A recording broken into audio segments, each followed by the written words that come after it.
Bonjour à toutes et à tous et bienvenue dans Les Ailes du Maroc, l'émission qui donne la parole aux femmes, qui osent, qui bousculent et surtout qui ouvre la voie.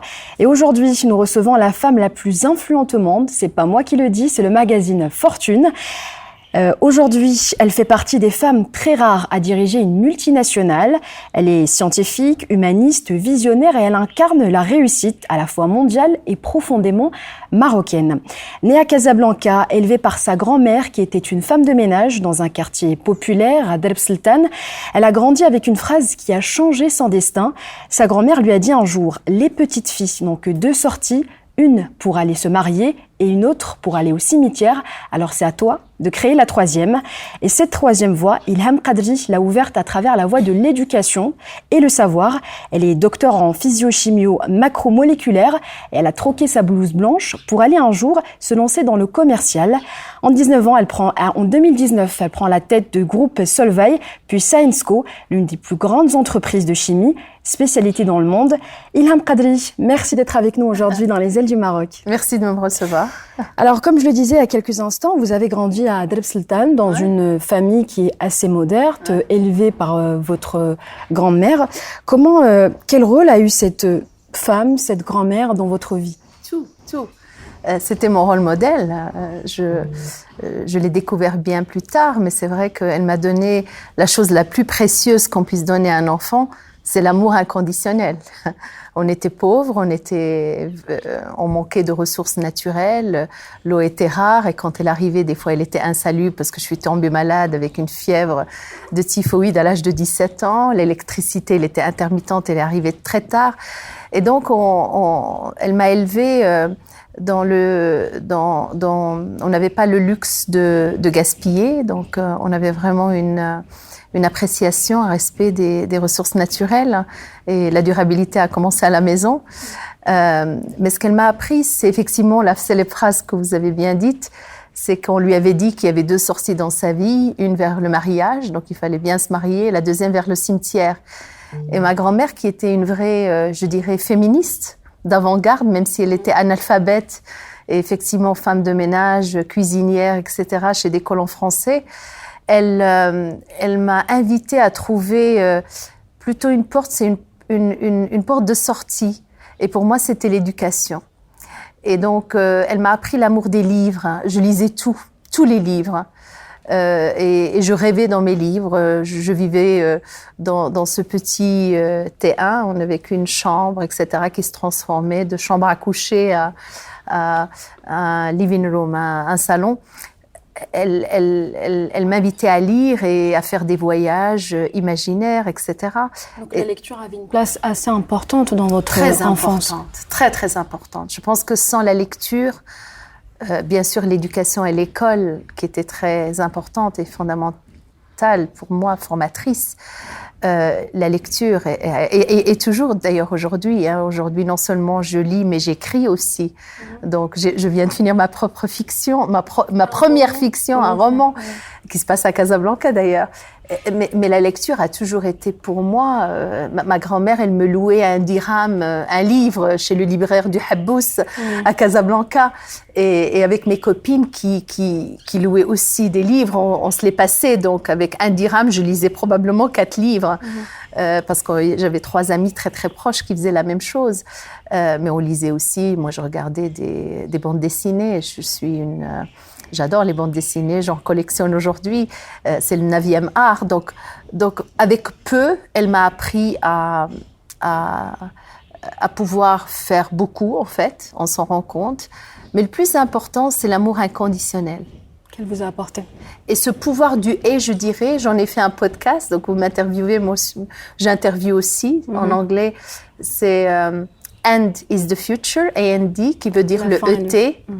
Elle m'a appris qu'on pouvait être pauvre et bien éduqué, qu'on pouvait être heureux et travailler très très dur, qu'on pouvait être empathique et je dirais déterminé.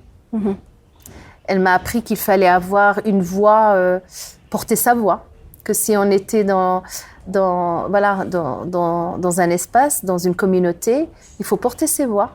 Après, il faut la mériter et puis il faut avoir quelque chose à dire parce qu'elle était elle avait beaucoup d'humour. comme probablement tous les Marocains, on ne se prend pas au sérieux. Et ça donne aussi un côté d'humilité. Voilà, et tout ça avec beaucoup de solidarité, parce que Deb Sultan, pour les gens qui ne savent pas, c'est l'un des quartiers les plus populaires à Casablanca. Mais même si on était pauvre, il y avait beaucoup de solidarité entre les voisins. On pouvait rentrer chez un voisin, manger, boire et sortir, quoi. C'était franchement, toute la rue, toute ma rue était finalement une maison, une sorte de maison. Donc il y avait beaucoup de solidarité, beaucoup de sororité entre les femmes, de support aux uns aux autres. Donc voilà, c'est une recette universelle qu'elle m'a donnée. D'ailleurs, j'en ai fait un bracelet aujourd'hui. Donc ce bracelet me rappelle, oui, et c'est écrit Find your third door. Donc trouve ta troisième sortie. Oui. Donc j'en ai fait un bracelet et ça me rappelle tous les jours. Voilà, elle est avec moi. Son message qu'elle vous a apporté. Alors comme vous l'avez dit tout à l'heure, vous avez été malade à l'âge de 17 ans, mais c'est pas le seul frein que vous avez connu en étant jeune.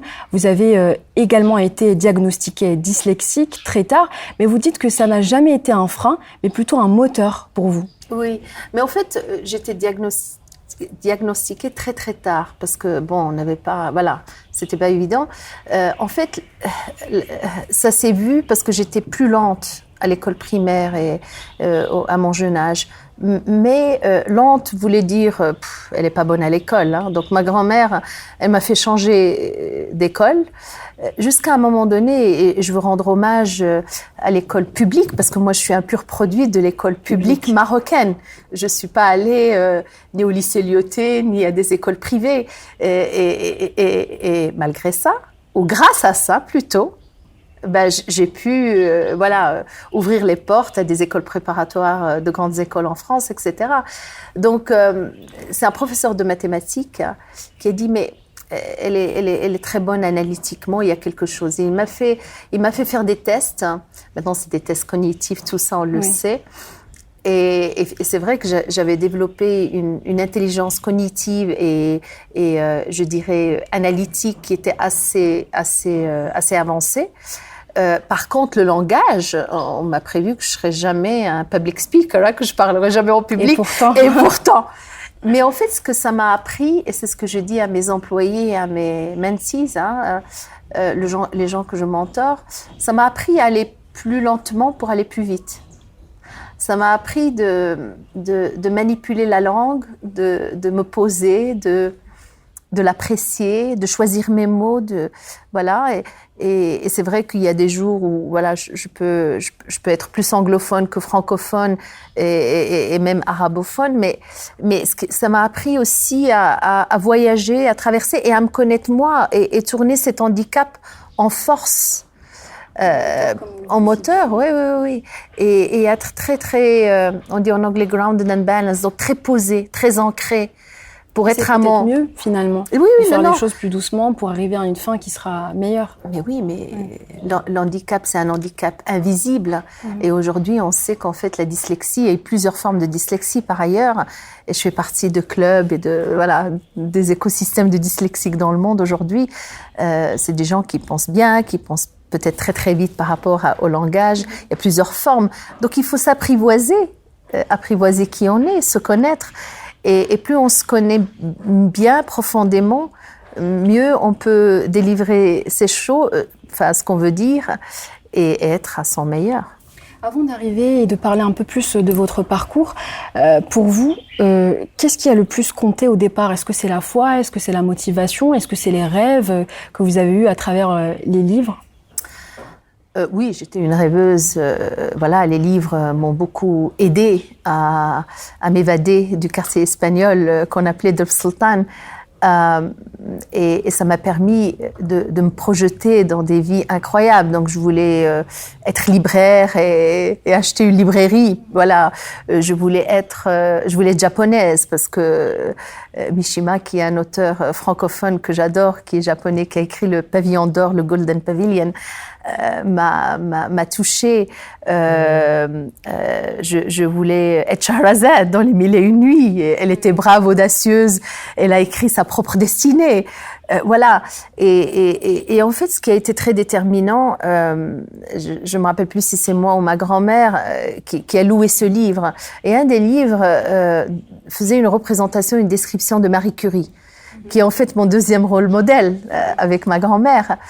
Et Marie Curie, je me rappelle ce portrait. Elle avait un regard très audacieux comme ça, très pointu. Et je lisais que c'était une femme qui avait eu des prix, et 2 prix, que c'était l'unique femme qui a eu 2 prix.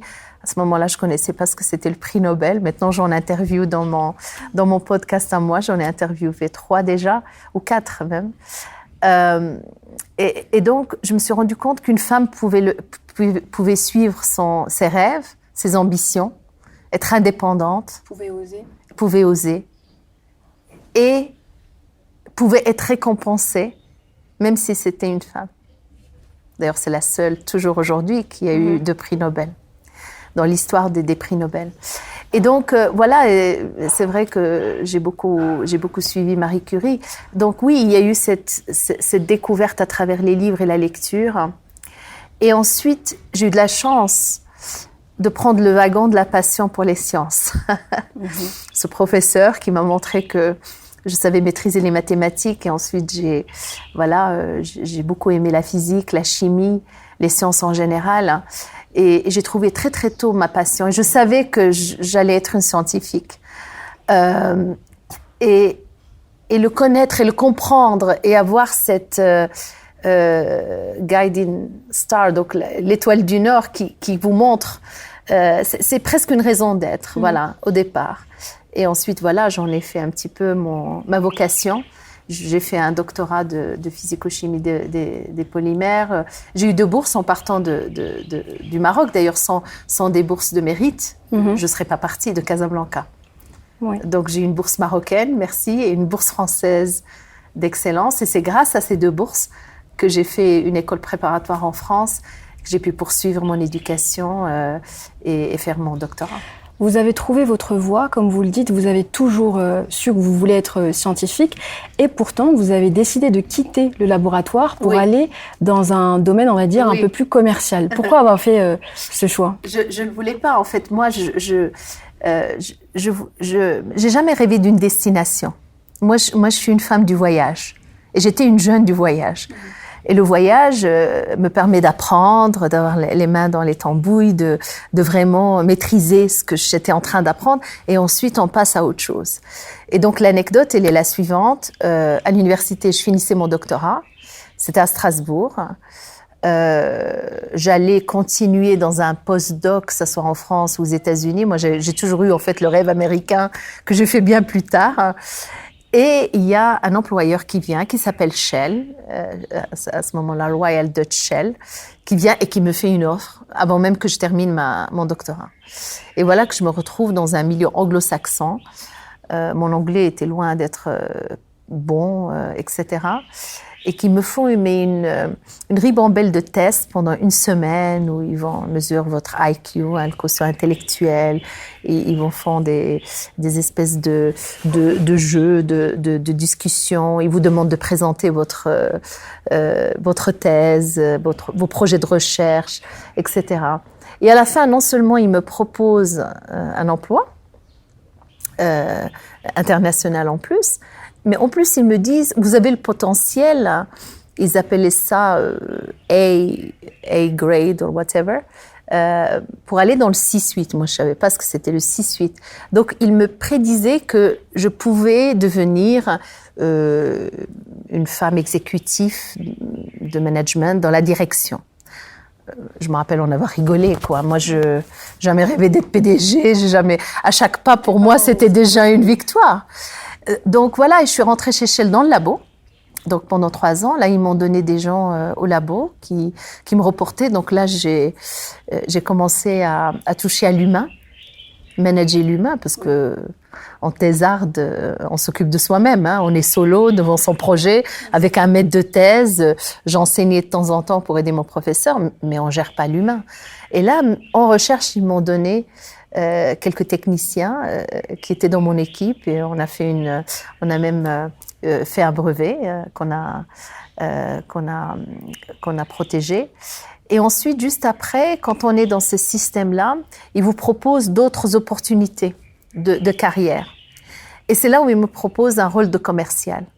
Un rôle de commercial dans l'automobile qui était très peu féminisé. C'était très dominé par les hommes. Vous ne connaissez pas? Je ne connaissais pas du tout. À Paris, en plus. Je voulais aller partout sauf à Paris. Dans le milieu automobile qui est très, très dur. Dans le commerce que je ne connaissais pas du tout. Et donc, ils avaient presque plus foi que moi. Et j'ai hésité un peu, mais il y a eu un mentor dans cette société qui m'a fait comprendre, avant l'heure, un peu comme ma grand-mère, la troisième voie, qui m'a fait comprendre que si je voulais un jour poursuivre ma vision dans les sciences, mais dans le business des sciences ou des technologies, c'est bien que je commence par le commerce. Pour poursuivre donc dans votre carrière, quelques années plus tard, après avoir troqué votre blouse blanche, vous allez en Arabie Saoudite. C'est une expérience, une opportunité qui est inattendue. Et ce passage au Moyen-Orient a, selon vos propres mots, été une expérience assez émotionnelle. Est-ce que vous pouvez nous dire pourquoi et surtout comment vous avez approvisionné ce voyage dans un autre continent ? Oui, c'est vrai, c'était quelque chose d'inattendu. C'était un passage, j'habitais en Suisse et donc on m'a proposé ce rôle au Moyen-Orient. Alors je m'occupais de l'Europe, de l'Afrique, et de l'Inde et du Moyen-Orient. Donc c'était vraiment un rôle plutôt régional. Mais c'est vrai que j'ai eu la chance d'investir en Arabie Saoudite dans la première usine qui n'utilisait pas le pétrole mais qui utilisait l'électricité. Donc une usine au cœur d'un pays qui est béni par le pétrole dans une énergie renouvelable et dans une usine propre avec dans la perspective d'avoir des eaux potables, etc. Parce que l'eau, c'est finalement la denrée ou la ressource la plus précieuse au Moyen-Orient, parce qu'il n'y a pas d'eau potable, il n'y a pas de puits. Et donc, oui, c'était très intéressant parce qu'à ce moment-là, j'ai troqué un petit peu aussi ma garde-robe. On était en abaya, c'était pas l'ouverture qu'il y a aujourd'hui. On pouvait même pas mélanger des hommes et des femmes dans le même meeting room, dans la même salle de réunion. Et c'était très brave des Américains. Donc, je travaillais pour une société américaine qui s'appelle Dow, DOW, et de mettre une femme à la tête de ce projet dans cette région. Donc, bien sûr, c'était pas facile au départ, mais au bout de 6 mois, avec la détermination, avec la volonté de faire, parce qu'on m'a donné le job, donc moi j'allais faire, j'allais faire ce que j'avais à faire. Je pense que très très vite, mes partenaires saoudiens et du commerce en général ont compris que j'étais pas là pour le showroom, que c'est moi qui prenais les décisions. Et au bout de 6 mois, non seulement j'ai gagné un partenariat, mais en fait j'ai gagné le respect. Je suis devenue, il disait en anglais, she's my sister, c'est ma sœur. Et donc, quand on devient un peu la sœur, ça veut dire qu'on est un avantage compétitif. Oui. Voilà. Et donc, voilà, il faut être patient quand des mentees me demandent de coaching. J'ai toujours essayé de comprendre l'autre, de pas le juger. Je les ai pas jugés, je me suis pas dit non, je suis là. J'ai mis mon abaya, même si c'est pas ma tasse de thé, etc. Parce qu'il faut respecter l'écosystème, sinon il faut pas venir dans ce pays. Et ensuite, il faut bien comprendre à qui on a affaire et expliquer ses valeurs, expliquer pourquoi on est là. Et j'étais devenue un pont, en fait, entre l'Orient et l'Occident. Oui, c'est vrai que c'était nouveau pour vous, mais nouveau également pour eux de voir une femme aussi qui dirige à la tête d'une entreprise, etc. Et donc signer en public, avoir une femme et un homme qui signent en public un accord, ça s'était jamais fait. C'était jamais fait. Alors c'est vrai que votre parcours est jalonné de transformations profondes. On vous nomme souvent à des postes là où on doit penser, où on doit transformer, ou plutôt même, je dirais, restructurer. Quel est votre secret pour conduire ce changement sans briser la confiance et comment vous voyez cette responsabilité ? Oui, c'est une très bonne question. Alors c'est vrai que c'est l'offre et la demande. Moi, j'en demande. J'aime bien les transformations, en fait. J'aime pas rouler à vitesse constante dans quelque chose qui est déjà fait. Je pense que c'est un peu ma fabrique, c'est vraiment de faire ces transformations.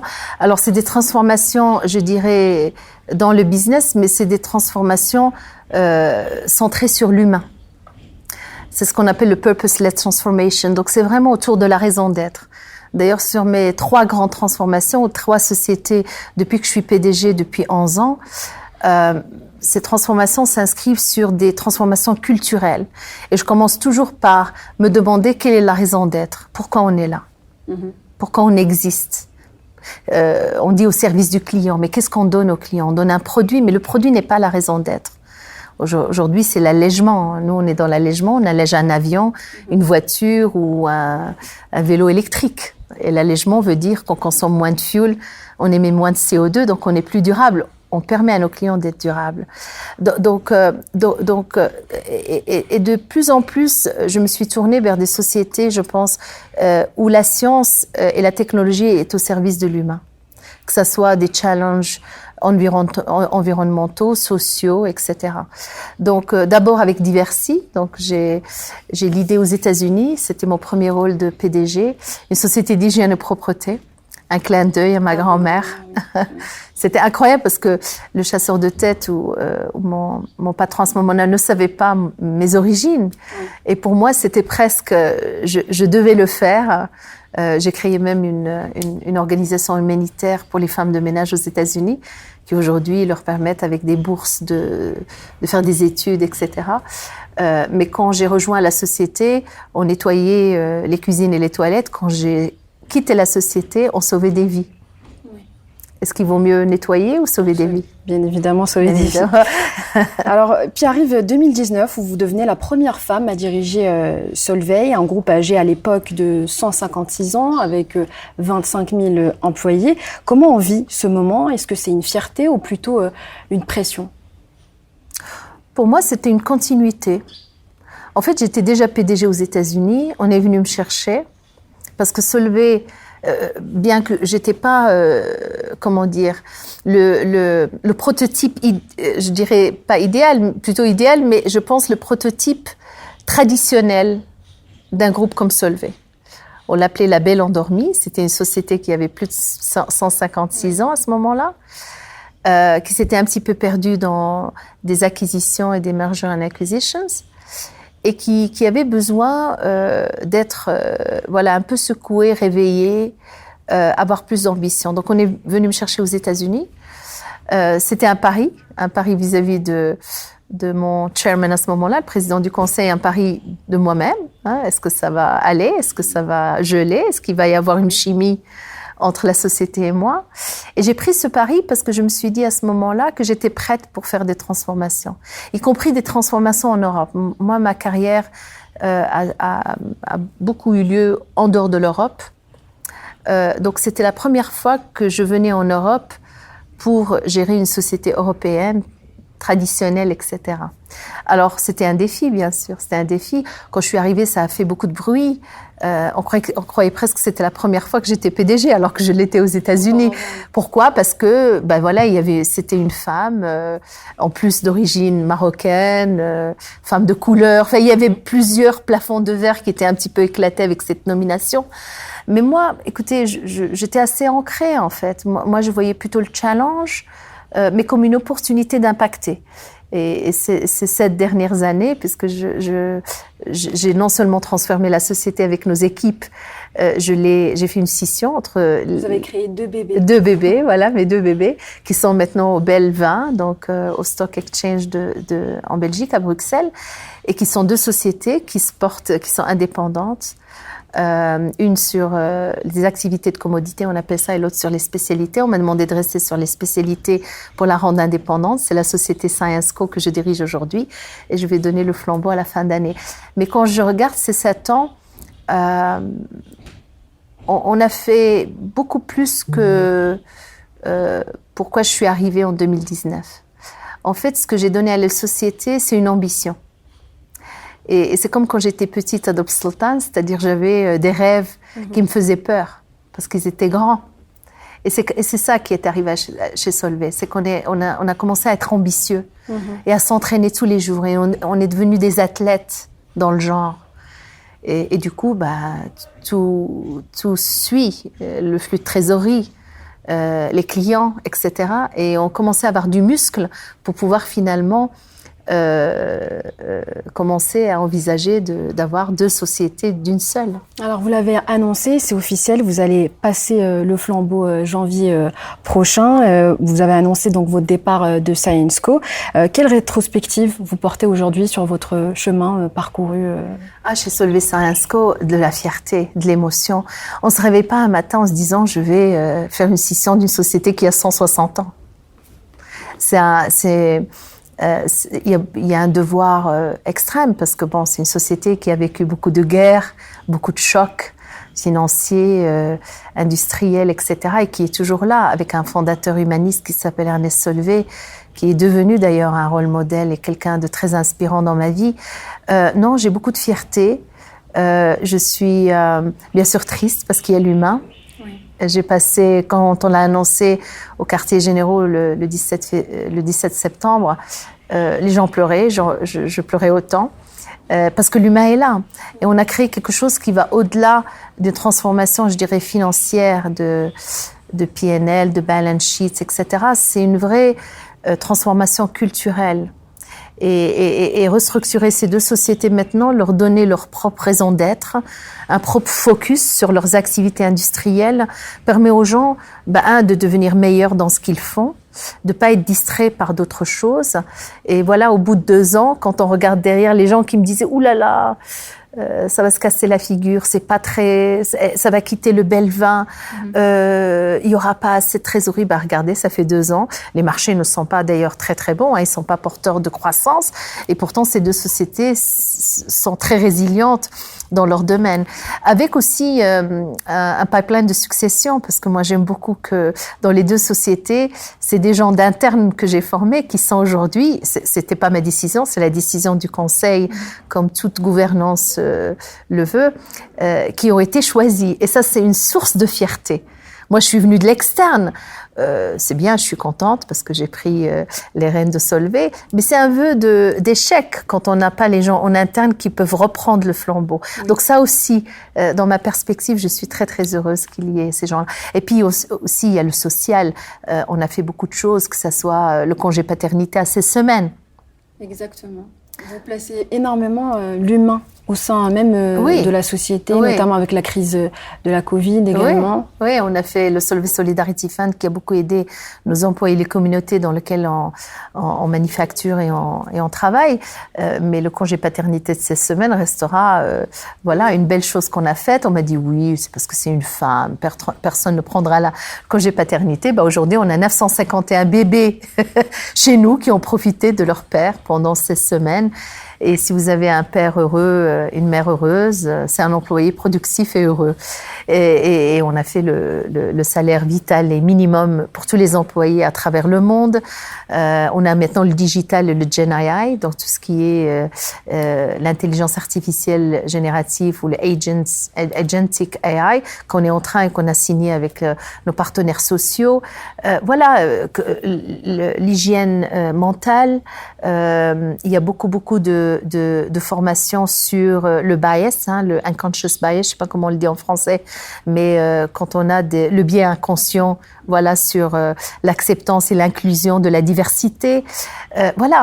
C'est des choses qui sont là et qui vont rester à travers, j'espère, le temps pour la succession. Et ce qui va rester, c'est surtout le projet pour lequel vous êtes présente aujourd'hui. Donc, c'est le lancement de Syensqo AI Lab à l'université Mohamed VI Polytechnique. Que représente ce partenariat pour vous ? Beaucoup de choses. Émotionnellement, je suis marocaine, donc je suis très heureuse d'ouvrir un bureau. C'est pas le premier investissement. Hier, j'étais à Al Jadida parce qu'on a acquis une société qui s'appelle Azeris qui fait de l'extrait de romarin. Le Maroc étant le premier producteur de romarin dans le monde. Et on a acquis 50% de ces sociétés il y a quelques années. Donc, je suis allée les voir et j'étais très heureuse de voir non seulement les activités, et l'usine de fabrication, mais aussi surtout les employés. Non, c'est un partenariat partenariat qui arrive à temps, parce qu'aujourd'hui, tout ce qui est Gen AI transforme la façon dont on pense, dont on innove, comment on travaille au sein des sociétés, la relation avec les clients. Et on a besoin de support, on a besoin de l'académique. Et là, l'UM6P est très bien placé pour nous aider parce qu'ils ont déjà investi depuis le premier jour dans tout ce qui est digital. Et ils forment un vivier de talents extraordinaires. D'ailleurs, que moi, je reçois à Bruxelles comme stagiaire. Donc, on a eu la première cohorte de stagiaires qui est venue chez nous et qui est rentrée à l'UM6P que je vais rencontrer cet après-midi. Mais aussi avoir, pour moi, ces bureaux au sein de l'université, c'est plus que symbolique. Parce que durant toute ma vie professionnelle, mes 30 ans d'industrie ou mes 11 ans être patronne de sociétés internationales, finalement, c'est l'humain qui compte. Mon job, c'est quoi? C'est de trouver les bonnes compétences et les mettre à la bonne place pour impacter le plus et le mieux une société. Et aujourd'hui, le Maroc a une opportunité extraordinaire. D'abord, c'est la formation. Vous avez compris combien l'éducation est importante pour moi. Donc, j'y crois. Et le faire au sein de l'UM6P, c'est extraordinaire. Bien sûr, je ne suis pas neutre. Je suis conseillère scientifique de l'UM6P. Donc, voilà. Mais c'est un bel endroit. C'est une icône aujourd'hui de l'excellence dans l'éducation et j'en suis très très fière. Alors malheureusement notre entretien touche bientôt à sa fin, mais avant de se quitter on va faire quelques questions, un petit jeu, des questions au tac au tac un peu personnelles pour mieux saisir la femme derrière la dirigeante. Un mot en Dalija qui vous définit ou qui vous revient souvent. Wow. Mima, ouais. Votre grand-mère. Ouais. Un lieu au Maroc qui vous apaise. Les montagnes du Rif et manger des sardines au port d'Essaouira. C'est bien précis. Une femme marocaine, connue ou non, qui vous inspire, fair play, mis à part votre grand-mère. Fatima, ma grand-mère, et Fatima El-Fehra. Alors, une femme extraordinaire, tunisienne. Elle est née à Karawan, à Tunis, et en 800. Elle a immigré au Maroc avec ses parents, très très riches. Mais surtout, elle était pieuse et éduquée. Et elle a construite et érigé la première université peut-être mondiale, Karawiye Nafez. Un souvenir d'enfance qui reste votre point d'ancrage. Le livre sur Marie Curie, que j'ai loué. Le moment de votre parcours où vous avez peut-être failli tout lâcher. Quand j'ai eu mon enfant et que c'était très très dur de manager ma carrière et la maternité. La plus grande vérité de dirigeante que vous avez apprise? Qu'on peut être seul, très très seul, dans des moments très très durs, et que c'est à ce moment-là qu'il faut aller chercher de l'aide. Si une jeune femme de 17 ans vous écoute aujourd'hui, ou vous regarde plutôt, qu'aimeriez-vous qu'elle retienne? Espoir et rêve, et des grands rêves qui vous feront peur. Merci, on va clôturer sur ça. Merci énormément Ilham Kadri pour la générosité de vos réponses et pour cet échange sincère. Merci d'avoir été l'invité des Ailes du Maroc. Ici, on ne brise pas le plafond, on redessine le ciel.